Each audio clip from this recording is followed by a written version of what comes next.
is the usage of all of my skills and my talents, and I am not at all fazed by the fact that I'm going nowhere in it, because I've been saying it for a minute. My content, my ministry, the stuff I do is cathartic. Go and ask any artist how they feel when they sing, even when they make no money from it. It just comes from them. It just flows from within their veins. It's like breathing itself. Without it, they cannot live. Without inhaling, you would agree you cannot live. That's how artistic people are. So you cannot discourage a person that has discovered that they are an artist. You can't discourage them from their art by simply abusing them, because on that day you take them from their life source. This year is the only thing I have left, and people are literally chilling on my chest, trying to introduce me to a crazy, crazy world. Mamelangne, listen, validation is the only way that I've ever known myself. It's unfortunate because, yeah, if I lived in a world full of nothing but naysayers from birth, I'd be hollow today, because that's just how important validation is to me. It is so clearly important that it had literally fashioned the woman that I am, and it nearly killed some of my skills because of the fact that I never got any validation, or at least not enough, from that area. In high school, my teacher that did not validate me, my teachers for English who did not validate me, made me think I couldn't write, until I found out in varsity that I could. My gift of the gap later on in career, I've been sharing. Validation is key for me, and I need it to feel loved. You can imagine, therefore, how pained my life is, because for the past decade, my entire family has refused to validate me, including my mother. They are trying to act like my gifts, my talents, my skills, everything that I am about are irrelevant. They do not matter. They are trying to make it look as if though my intelligence never happened. Basically, they're trying to do away, reverse everything that was started. My family have never been my biggest cheerleaders.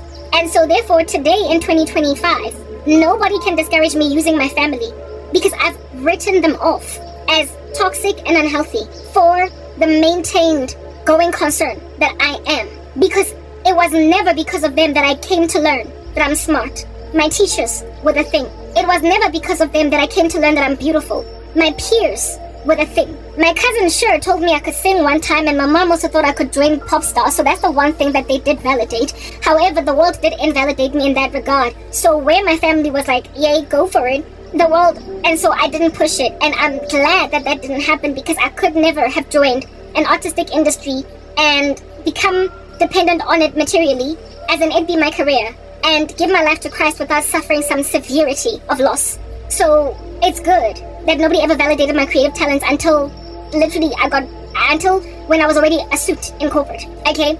And there I had already chosen my niche, so I was not about to meander in any direction else. Yeah, very well. My family, however, in all other fashions and all other respects, have never ever been healthy for me in terms of the choices I make in life. I've been independent in that regard. Even the choices for men. My mother has always just, she liked my ex-boyfriend. And even when I would tell her some of the things that he did to me, she still would call him umkwanyana, her groom, her son-in-law. Yeah, my groom and her son-in-law. And I'm like, if I tell you all the nasty stuff that my ex-boyfriend did, and you still like him, you are suffering from a generational curse, oh mother. Because you are pushing me towards, knowingly or unknowingly, the same man that you married, that would narcissistically, in a beautiful pregnancy, call you ugly, fat, you've lost it. Yeah, that's what I started this conversation basically leading with. My mother married a man that, even though she was perfect, literally, she was literally the Polaroid of perfection. He married her when she was just 22 or 3. So height of youth and not a single blemish on her. Beautiful, sought after by everything on the left and on the right. And when then she was pregnant with me, hence she's got the severity of postpartum depression. A woman that had no stretch marks throughout pregnancy, did not get any kind of weird, ugly pregnancy vibes, was called by a narcissistic, deeply insecure man whose smallness was taken out of a woman, whose smallness was taken out on a woman. He then made a decision to basically make my mother's life a living nightmare. She was the prude and the innocent one.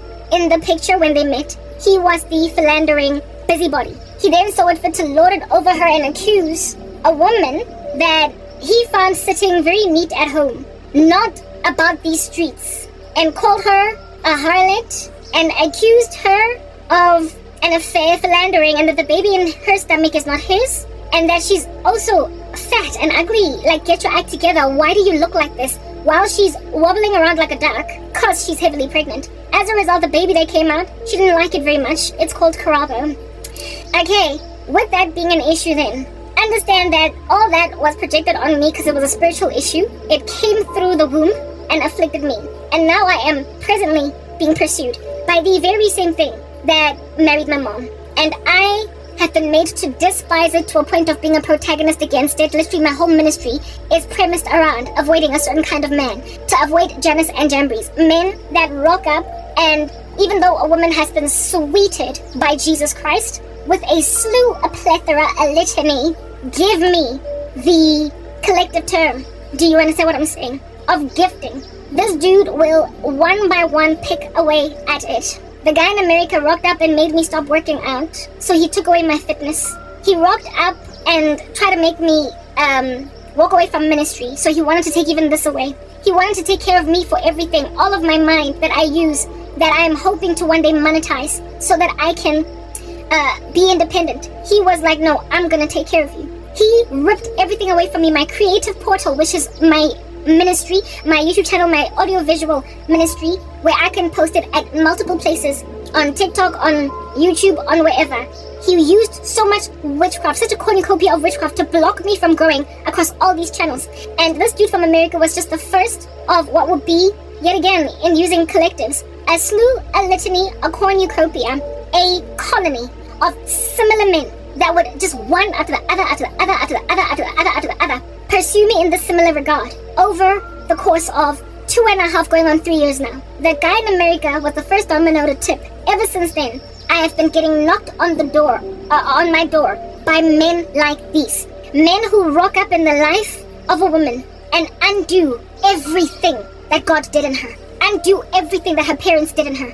Undo everything that her teachers did in her. Undo everything that her peers did in her. Undo everything that her community did in her. Undo everything that her own ambition did in her. Basically, all the validation that this woman has collected from the time she was just 0 years old. This man rocks up because he is Ike Turner. There is an extremity, a kind of man of this nature. No, he's not the kind, he's not just merely forgetting your birthday. He's not just merely not buying you roses every couple of days or weeks. He is going out of his way to crush structures that are solid in your bones, that have been built by the society that raised you and the God that loved you. He wants to undo ABC 1, 2, 3. He wants to make Bomdas 70. He wants to go and grab all the education you acquired and make it look like it was nothing. The kind of man that rocks up and empties a woman, literally deflates you, as the way that you know how when you take air out of a balloon and it goes awry all over the room, and then it lands on the floor shriveled up like a prune. Yeah, he wants to leave you shriveled up like a prune like that, because he wants to suddenly unleash the air out of you, and what shape you used to have will never be recovered, because after all, at some point you were blown up, and now that you've shrunk down, he will harass, mock, and despise the prune version of you, the version of you that is depleted, diminished, the version of you that is half of who you used to be, a quarter, an eighth of who you used to be, and he will mock you for things that are out of your control.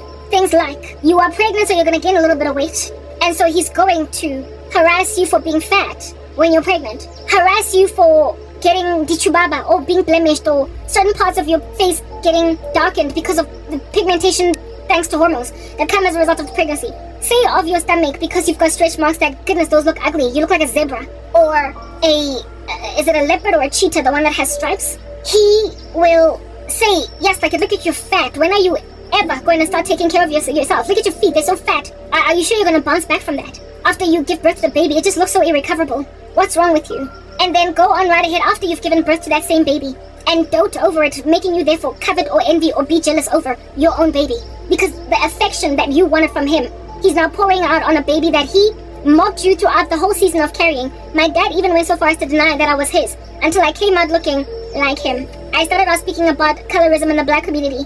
My mom is a bright yellow bone, bright as the sun. She's yellower even than this little gold thing. That's my mom. There's no two ways about it. There's no left and right. Yeah, that's my mother.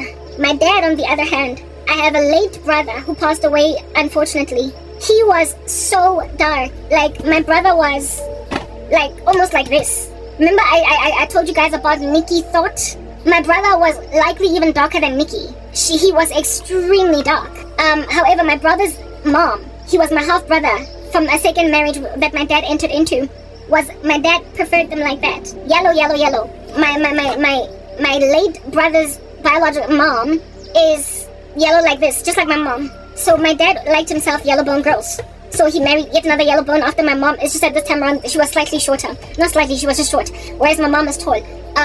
Yeah, very well. He had a type. Yeah. However, in and of himself, literally, my dad and his wives looked just like this container for my random things that I keep. This container for my lipsticks and my what have you. This was my dad in all of his relationships. Well, in the ones that I got to see. This was my dad and these were his wives. And in the exact same proportions. He made himself huge, made them small. They were the glow of his life and the lid over him. And yet he had no regard for them because he overwhelmed them with all of his darkness. He was super dark in complexion. And he was darker than his heart was darker than his skin tone. And his wives were like that. And over time, that's what became of these women. Both my mom and my brother's mom ended up like that. The glory of these women on the outside, you can still see it. But they are blackened as day because they married this nonsense. He overtook them until this portion of them was gone. This here is speaking of actual true complexion, as in literally you are yellow bone or you are dark in complexion. But the darkness of my dad also represented Intriziyo, and Abafaz Bakona were good girls. And they became so rotten because of my dad. At my brother's funeral, my would-be stepmom, former stepmom, was so mean to me and my older sister that we couldn't even see this up properly. It's almost as if though she was blaming us for killing her son. Her son died from gang violence because he was involved in random stuff because my dad was just that rubbish father that could not father properly children at all. His daughters were self-motivated, but not so much his son. So his son went awry in some funny shape, and one day he got shot at a party and killed. The mother treated us like it's our fault that he's dead. No, it was my dad's fault that my brother died. It was a cornucopia of things. I have explained that story in the past before. But the bitterness that that woman had over even our support because our brother had passed away was just oozing. If I had never even married this man, I would not know this kind of bereavement. Because frankly, my other son, because she had another son that she came into the marriage with, is not as awry as this kid. And the only reason that my other son is not as awry as this kid is because he has taken after his dad. And so, of course, he got himself killed. His older brother, my stepbrother, well, former stepbrother, is still alive and is quite, well-mannered today. He's well-tempered. He's temperate. Evidencing that it was my dad that was the issue in that boy. And now today he's dead. And the mother took it out on us. Her heart got blackened. Her heart got blackened. She might as well have goshed at us at that funeral the way she was so cold to me and my older sister. And it's almost as if though she was even blaming us for not being there in the life of our younger brother. But my dad, was the reason why we did not know each other. The responsibility to keep kids seeing each other when they're still growing up is the parents. You cannot blame absent siblings on how another sibling turns out, but you can't blame absent parents. That's what these kind of crazy men do. They diminish women. They destroy their purpose. They destroy their core, everything that they do, until they become blackened and unrecognizable. That now today is looking at my 40 years of age. That's the title of my message today. And it's like it's only a matter of time before we flip this page over. Flip this page over. And she's 50. I'm willing to wait until she's 50 because I'm gonna get everything I want. Because they're determined to destroy women that much. They are so narcissistic and they are so determined to eliminate all the girth that God can put in a woman, that they're prepared to let a woman who is perfectly thriving, perfectly viable, perfectly intelligent, perfectly sober, perfectly, alert, awake, able to partake in society, perfectly gifted, talented, like just a slew of stuff that she's got going down for herself. They're prepared to let her sit in a cave for 20 years. So far, it's been a decade for me. But these men are prepared to push this goalpost out to 20 years just to get to say, I did it. They are prepared to waste, squander, and completely eliminate, diminish everything that everyone started in a woman. Oh, little Loretta, you're so pretty. And now she knows she's beautiful. He will tell her What is that on your face? You look ugly. Oh, my bad, it's a pimple. Oh, little Loretta, you're so smart. You're dumb. I told you guys yesterday about some white man that I dreamt about. Out here, giving me a job, and then firing me. And then when I'm like, but I'm smart, I can do really well in this job, he then flat out in my face looked at me and said, no, you're not smart. Get over yourself. So here's little Loretta growing up being told, you're so intelligent, you're doing well. And then she kills it, thrives, soars like a bird, performs in school because she got validated. And then this guy rocks up and calls a woman that passed university with a magna cum laude that she's dumb. And she runs with it. After all, it's her husband. She's got a soul tie with him. Oh, little Loretta, your voice is like that of an angel. And this dude will then tell her, Anna, don't change your day job. Goodness, you sound like a bus when she's singing in the shower. You are annoying me. Stop talking. Men like those are not just any regular rando that's going to forget your birthday. Smite that bugger. Spank that dude. Scourge him. Rebuke him. And discipline him. Because why are you forgetting a woman's birthday? But he is not the kind of abuser that people ought out here be sending out alerts, alarm flags, red bells to let a woman know, don't get in this because you will get out of it diminished.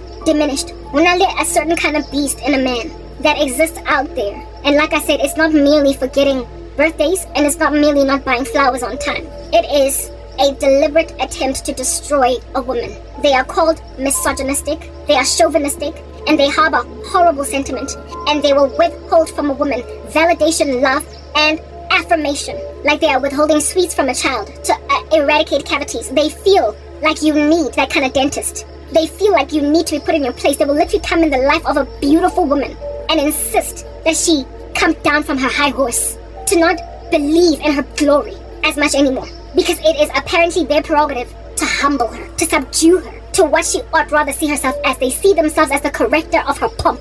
They see themselves as the straightener of her crooked, and the thing that is crooked is the fact that she's just darned good at everything she does. He will grab a medical doctor and make out of her Nandipa Makutumane, because his name is South Africa's own wannabe Pablo Escobar, called Thabo Best, a little criminal, Otlongkang, a woman that is otherwise viable, and make her walk away from her children. And now that she's in prison, I am pretty sure she's waking up from her slumber to see what she sees. Men that will come and undo everything that everybody else did. Was it Wits? She went to Wits Law School, finished all that, became, I believe she was a dermatologist. That was her speciality. And then this dude rocks up and now she is a jailbird. Diminish everything. The primary school education, high school, qualifying, the celebration of qualifying for med school, graduating, the graduation party, practicing, doing her residency at what proper, all that gone. What under heaven it is that Unandipa could do is now diminished. Lamatota ayangena, and they just unravel. There is a certain kind of man that comes into your life and will literally unlove you, even though your daddy loved you. You know how it's claimed that women who become prostitutes got daddy issues? There are women who were perfectly loved by their daddy. 2 present parents in the household. Perfect childhood. No hair out of place. Until they meet some dude that's gonna make them look like Ubababo was raping them, molesting them, or absent. I am warning you to avoid such men, but not only am I warning you to avoid such men, I am in and of myself extremely averse to this creepy infiltration that is literally trying to turn me 50 when I'm just 40. That's my message. Obsessed with my 50th birthday while I'm still 40. They are going to push out this goalpost to my 50th birthday. And so therefore get over myself. You know how I started out in this message speaking about how I'm pretty? Yeah, I'm pretty. Even my boss gave me an award for being pretty. That's how pretty I am. I've been getting I'm pretty since I was in high school. I've been getting told I'm pretty since I was in high school. Nobody's gonna rock up in my life and undo years of work to a point, like I said, of being awarded for it. That's gonna make me feel I'm pretty too. You're gonna make me feel I'm pretty. You can buy your hair if it don't grow, if it won't grow. You can fix your nose if it says so. You can buy all the makeup that man can make. But if you can look inside you, find out who am I to be in a position to make me feel so damn unpretty. Yeah, make like TLC go all the way back. A man is gonna out here rock up and be in a position to make you feel unpretty and make you what about makeup now when you don't need it. A man that's gonna rock up and make you walk at the mall as you're shopping for groceries because you're scared that they're gonna look at the pimple he mentioned in the morning when you woke up. That's right here, because you're hormonal and on your period. Now you're scanning groceries like this, you're paying like that. Thank you to the teller. And when people call you pretty, you think they're doing you a favor. When other men look at you, you think maybe they're looking at your pimple. A man that will so diminish a woman, just like a proper, they make them differently. There is a guy that forgets your birthday. Give him a slap on the wrist. Scourge him, discipline him, because he's wrong. But then there is Ike Turner. There is a man that will destroy you, kill you, beat you up, literally put acid on your face because you think you're beautiful. A man that because your skills and your talents are at a certain level, he will smother you and he will bring you low because you have that going down for yourself. And the beautiful thing about such men is you tend to see them, snuff them out. There is a stench that is evaporating off them literally on the first date. The guy in the US, yes, like it. My ex-boyfriend, I can't really say that he withheld compliments. He just didn't know to give them. It was an honest mistake with him, Papa. I'm not going to accuse him of this. He is many things, not that. It was an honest oversight on his part. I spent my relationship asking him if he loved me because I was never sure.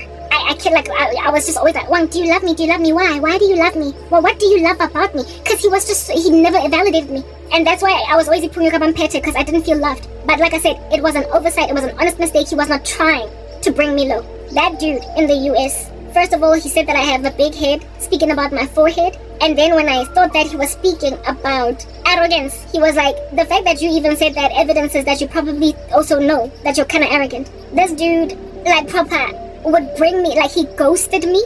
One time when I was speaking to him, trying to reconcile, speak properly. And then I highlighted something that he had written in a direct message and I referred to it. He basically said, oh no, I typed that about 4 days ago, and it only sent last night. That's why you're only getting it now. I didn't mean to say that. He was basically making me understand, Hore, I don't care what you think. And that which I spoke in sweetness 3 days ago, check the date stamp. Maybe there was a problem with my internet. I wasn't trying to say any of that. He went out of his way to make me feel like you ain't much. Like literally, woman, get over your ass. Like get over yourself. He will diminish you. If you don't avoid him from the get-go. And that dude in the US is only the first of many such men that slipped into my streets. That want to slip into my streets. Well, they did slip into my streets. They came into my YouTube page and they are literally planning on handling me by turning a woman that was turned 40 from 29, now 50 from 40. Because they think that they're going to keep this going for another decade. But they have no idea that the only reason why I can validate my own pretty, even though my family don't care to validate me or anyone out there anymore. So I had people that were validating my beauty, my intelligence, my giftedness, my creativity, etc. I've shared all those experiences with you. Up to the age of 29, I had a regular life. But then from 29 to 40, I've lived underground with nobody caring to say anything worthwhile to me. It's okay though, because from the age of 29 to 40, the whole entire time I've been born again. From the age of 26 and a half to 40, I've been born again. Born again 13 years going on 14 this year, and in persecution it's been 10 years going on 11. And I never ever dropped the ball on believing in who it is that I am. Because now, I believe that I am that thing, not so much in the eyes of men, but God. I'm beautiful in the eyes of God. Not because my boss thinks so. Because I got betrayed by people that claim to love me. I am a songstress in the sight of God. Not because my music teacher awarded me a past audition. But because God said, sing baby, and I will cheer at the end of the day. I am an academic, I'm intelligent, I am a student. Not because I could continue to study, because mankind awarded me the opportunity to continue to proliferate my studies, but because God is a lamp to my feet and He's my teacher. So I've been maintained in academia ever since I lost it at the hands of men. But in Christ, I've only ever grown in knowledge. I bet you would agree, only listen to my content. I could also continue to sing, even though nobody was telling me, wow, what a beautiful voice. Because like I said, God is the one that's cheering me on. He's my biggest cheerleader. He's like a mascot at a game, some kind of a sporting game, that's busy jumping up and down in a very hot suit just to cheer you guys on. And he will do that all the way to the end, because he is your biggest supporter. After all, he is also your biggest enabler. He is the one that insists that you use your gifts and your talents. Therefore, it would be an abomination to him to sit back and do nothing.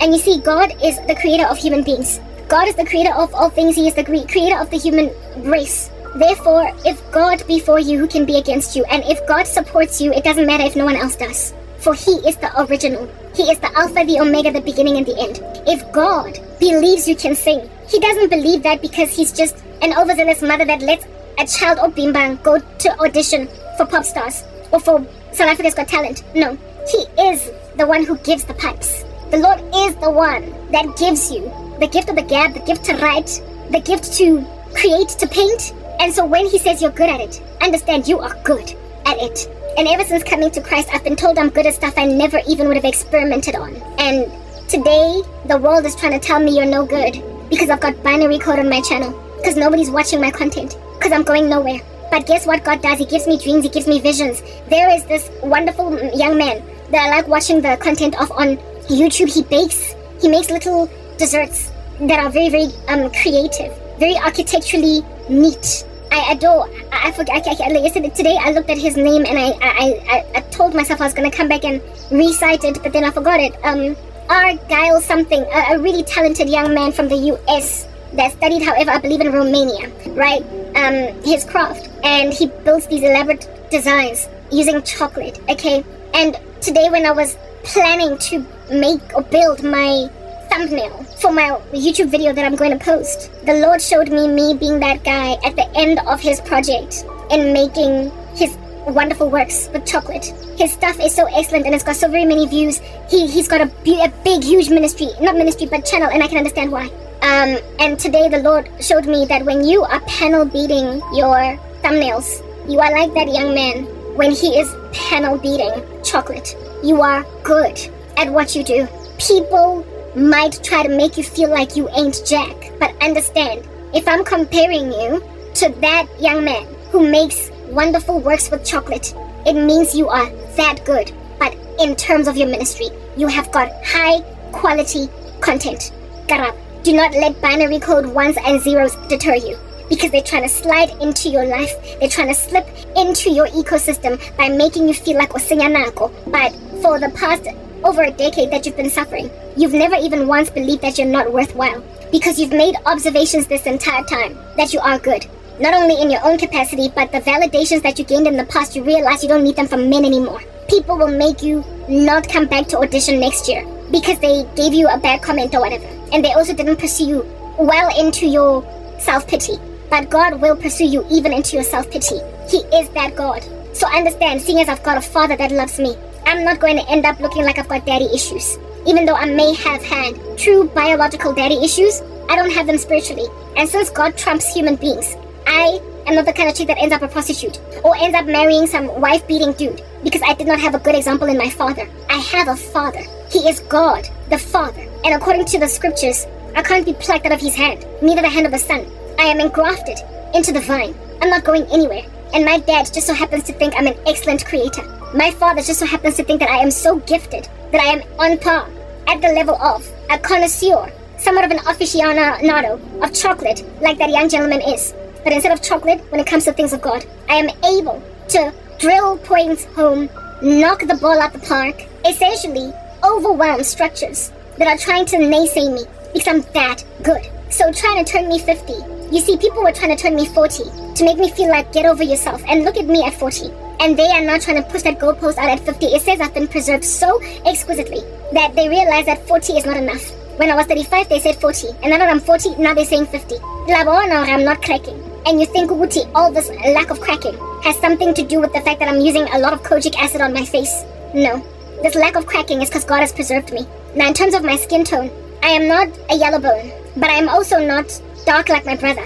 I am literally slap bang in the center of this. I am a 50-50 mix, like Tofolax. Yes, God calls me Tofolax. Proper. He's compared me to Tofolax. If you from South Africa, you will know Tofolax. It is this caramel cream.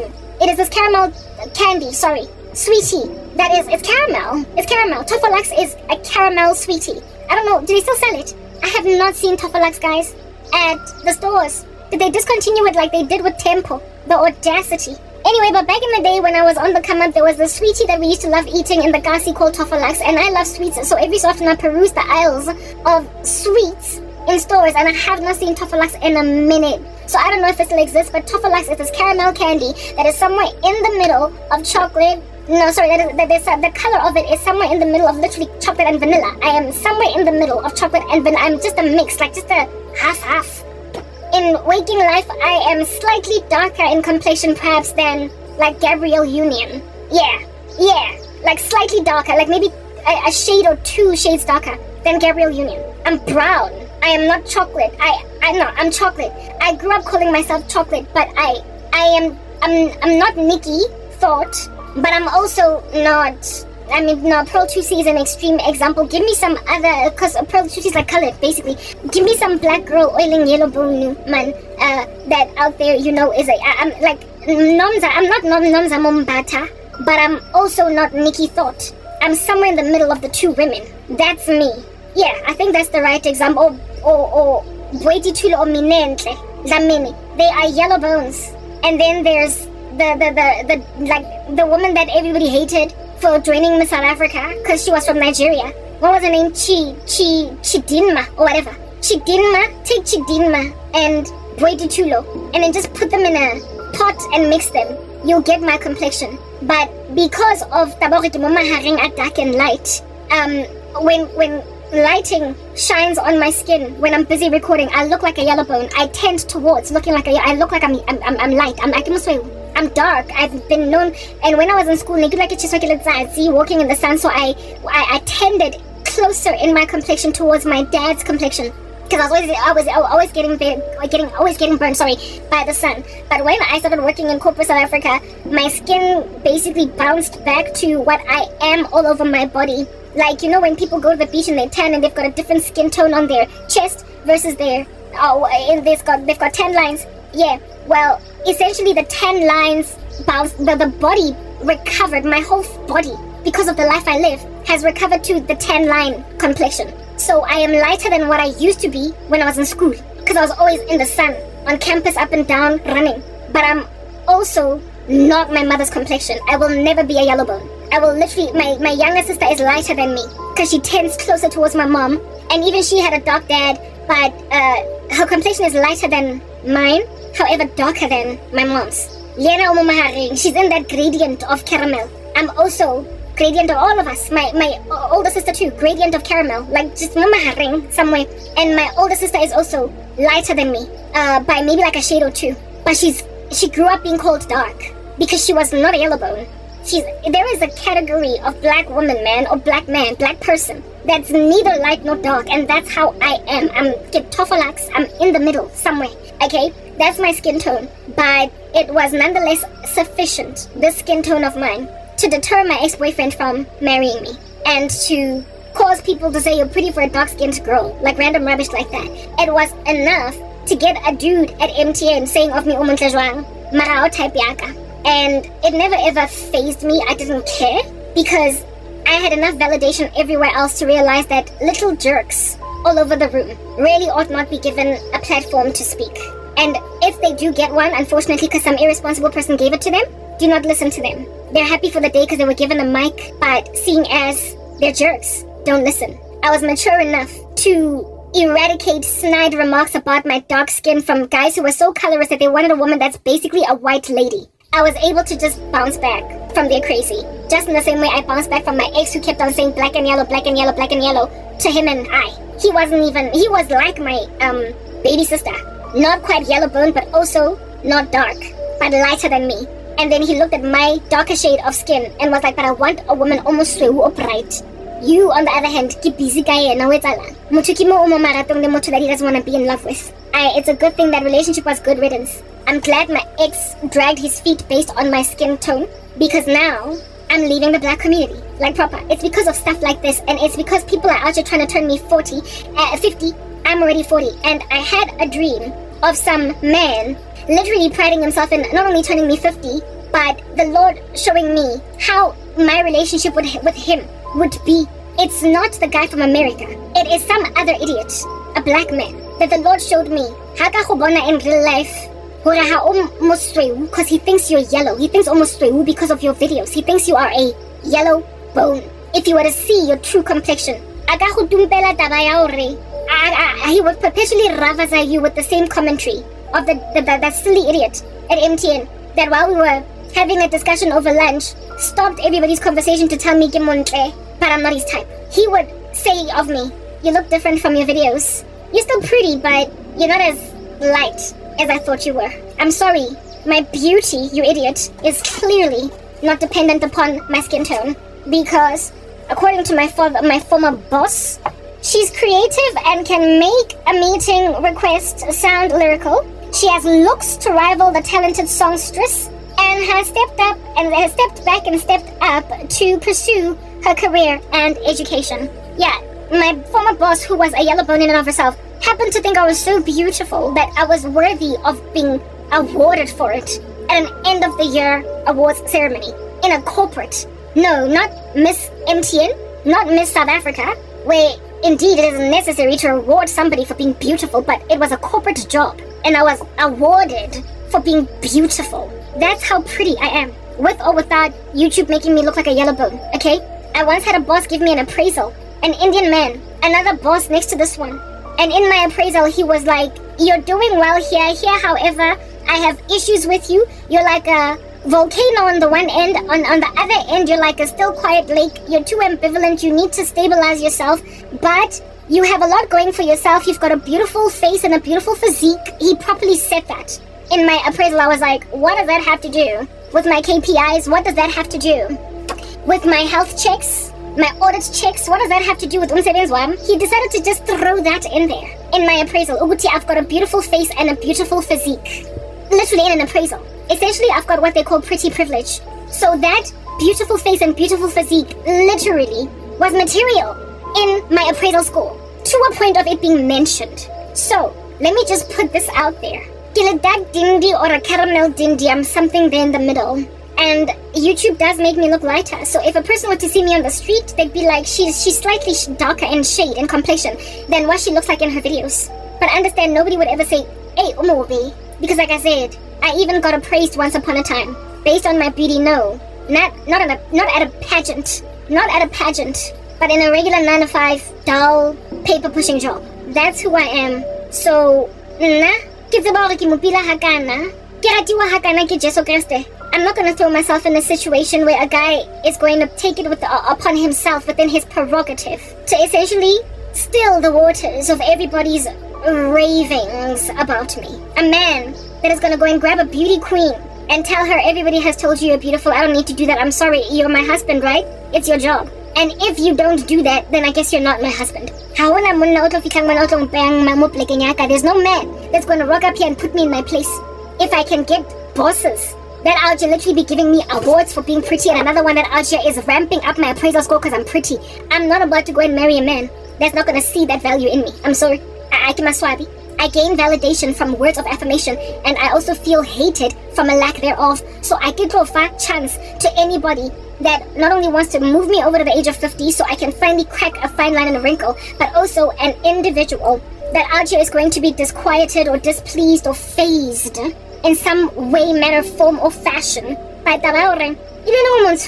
Compared to YouTube, abuti tswa mo monna ke tampile moshimane once o na ntse le busy ang shapa ka le goma mo sofeng ko Yesu a ntsetsa black and yellow because ona khazwa a makatswa ke botle ba ka mara bo patileng morao wa letlalonyana la go ba lentsho ona borwa ke the fact that I was darker than him mina ngaphuma kuye because boy I bani wena o tlo shaba leleme la gago down my throat because you thought I was so pretty. Why mo life o feelang ka re jwanong ke bothata that needs to be mentioned perpetually.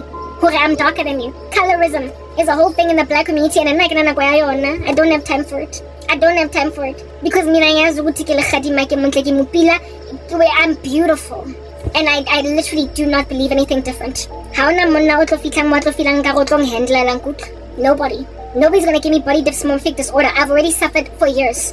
No man is gonna rock up here and tell me, get over yourself. Just like it. You get over yourself. Basadi, watch out for dinjangana zena. Bodlaba mosadi fades. So asinze nona le bona boje, jaka bochaba how. Enjoy it. Enjoy the praises. Enjoy your pretty privilege while you still have it. When you marry a man that's actually going to decimate you for being pretty, Hashem, you've put yourself in hellfire. You've put yourself in hot coals when you allow yourself to marry a man that actually is going to put you in your place for being so darned gorgeous. No. I am very, very terribly sorry. So men, listen, my father is God. I don't need you to tell me I'm pretty. But understand, if you don't tell me I'm pretty, you're not my husband. If it doesn't just ooze off you, if it doesn't just come off you, if it doesn't just melt off you, if it doesn't just come out of you like sweat when you're running a marathon, you're not my husband. If you have to make yourself do it, if you have to get yourself out of yourself because you're trying to impress Karabo, if it does not naturally come to you, like that dude that I was just staring into the sunset, and he was like, my God, you're beautiful. If it doesn't come out of you just like that, you're not my husband. You're never going to spur up in me those butterflies in my stomach that make me be like, okay, I'll go on a date with you. There is only one way in which I feel loved: validation. It's worked like clockwork all throughout my life. So a man that doesn't validate me might take me on a first date, maybe a second. They might last for a month, but they won't take me to the aisle. They will never succeed to walk me down the aisle. My ex-boyfriend, I was 8 months. It was hard for him to hold on to me because he just never got that right. He never got it right. My exes before him, who were always dropping the ball, had one up on him. They were able to wrap me around their fingers because they were so full of validation, whereas he wasn't. And those guys were worse men than him. Horrible character in comparison to him. And yet I could not stabilize myself with this man because he just did not validate me. Therefore, I will perpetually be an atom that is vibrating on the spot with the severity of disquiet. With a man, so why aren't you saying it? I'm sorry. I'm going to do it better. I am going to swabisa you like guys, because I can dis. Especially o itse gore o tlo nkisa go 50 because ke mo 40 ga ke so crack since ke ipona. There's enough jealousy among the female community. I'm not gonna take it from men. Let a chick out angaphe antaja chepisi angshebile as I'm walking up and down. Ke walk past on some marabasadi batletse ka nyoko. Let a woman do that to me, but a man is not gonna look at me the way that another woman looks at me when I walk in. Ka kwai. And then me be out there ke mo shapa ka maroma, ke mo jola. Ke mo marriage proposal ke maswabi le batla ngpola yake nna he ha ke batla tlhokafala nna ke tlo preserve ngwana batho nna ke batla go ya mahodimo ha ke batla go bolaya monna ha la nkutla ha ke batla go ba bitter ha ke batla go ba hell half no fury like a woman scorned ke ipatla morena Jesu nna fela wa ka re be sofa slatlane le teng ha go latlana ha rofa because rona ba bang re ya mahodimo ho ya huile modimo teng o tlong fa monna o nka re ngwetsa sense mo strateng mona na o tlana ngo rekise babola o tlong bona nga mpinele mmalowe o motle wa dikoti mama rameng mmalowe modimo o ngfa monna wa baethe o tlong pinela dipina a ntwetse gore nna o itse keng ke se babola se seng se high sale mara o tlo batlang ho mpea plekeng yaka ha re tlo kopana ke re le fo date ete lahleha a sa thole go navigate ka GPS ya gagwe di direction cause na ha go mo fa tsona a gona le go deserting a lo tlhokafala from dehydration cause na ha go mo fa ke le botolo la metsi gore a lenwe ha tso driver kwa ga kana no go tlhokopela le nna go mo lahla go mo jikisa go mo shapisa di U-turn le di calda se go kopana le tsona ha fetsa mo a bona go ke mo file the wrong direction mara o drive ile because ona le very ambitious a itse gore yana ka itukisa a itlheke a itlhotlhore a fitlhe mo jarateng a etsa ntho tse right mara because ke mo bone for ntho tsa nang le tsona be ke mo lahla kwa ko skontiring ke mo lahle kwa ko deserting a lo twista mo winding a lo spina a gutlele gae a feditse petrol a ka ofela a tshwere ke tlala a na le hungry look a balo ja papa isileng malobanyana mo le boravorce a na phehile maloba mo for dinner because azanga gona go lo spenda ditao tsa hae ho njesa nna pizza gore ke lo nona because o filang ka re di fige aka ya mobore la tlhaloganya now that you understand hore a konyala monna o jwang kopaletsweng ko nna banna ba jwalo lo itukisang di character lo ikopantshang le modimo lo morata o re letso mo ministry yaka because right now ke filang ka re lateneha ha leng mamela ke o tlolang ne di ntwanyana tse mametseng tse jana ke tsholo ka re jaka fish money wa go them ha le sa gone ho kwenya ministry ya ka ha e bane ha le nwa ministry ya ka le filang ka le nwa hansa o re autumn harvest o re lion o re Heineken o re four cousins ha e bane la tawa bo abuti le bosi ke tsholo ka re tsa mo ke tsetsang jaka fish money lo tsa lepele le lontsha matlo a lona le tsa di butsu tsa lona di gambutsu le di kwaikwai le bele le wo ke le tsamae ko tswang mo ministry ya ka bathong ba next cause ke mo haleng gone a ke re ha le nwa ka rabo di filang ka re nna ke Yvonne chaka le nwa mbamba nna ke bereka every day with am kombothi and jad ka ha le tawa ha kana ke filang ka re yanko alcoholics anonymous otherwise known as leave my ministry otherwise lo utlwa botlhoko a ke Le fositse right now le batla go ngwesa chefu. It's not gonna work. Mara le busy. So I'm mo karabo. Cause karabo tsule mo. I'm signing out in Christ's name, Crank. Bye bye.